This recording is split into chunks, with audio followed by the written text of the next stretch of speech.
welcome to my channel. My name is Julz. If it's your first time here, please hit the subscribe button, and I'm happy you're here. If you've been back multiple times and you haven't subscribed yet, I don't know what that is. We're going to be doing a short devo. I'm just going to read out the passage real quick. Father, I want those you have given me to be with me where I am and to see my glory, the glory you have given me because you loved me before the creation of the world. John 17:24. Background and context. This is Jesus praying to God before the crucifixion. He's praying for all the disciples, praying for all of the believers that basically we would one day spend eternity with him. And I like this because it shows Jesus as such a human. You know, we know that Jesus is God incarnate. He's 100% God, 100% man. But in this moment, as he's praying for us, it's just so humble.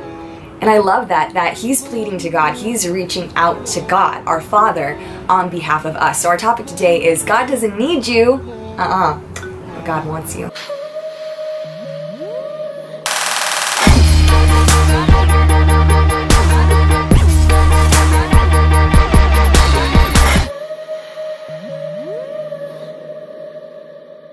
So let's dive into it. There's a popular song that everyone knows by heart by now, and there's a lyric there that goes, you didn't want heaven. You know what? Let me sing it. You didn't want heaven without us. Like the husky brook thing going on. And it sparked a little bit of controversy. A lot of people, Christians, were like, what do you mean?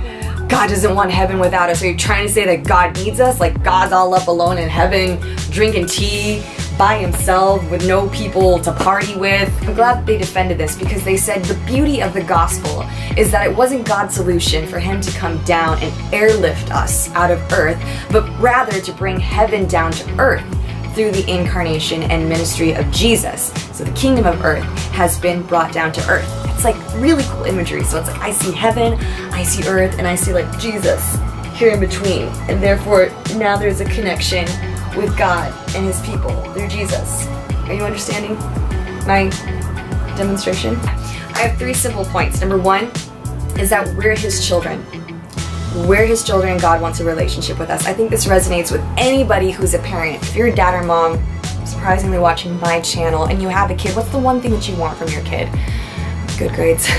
A relationship, right? You want intimacy. You want to know what's happening in their lives. You want them to be open with you and close and have a friendship. And I think that we reflect God, since we're made in his image, we reflect God in the way that he feels towards us in wanting that relationship with us, wanting that closeness, that intimacy, and that friendship. But of course, because of sin, because of this world that we live in, we're so separated from God.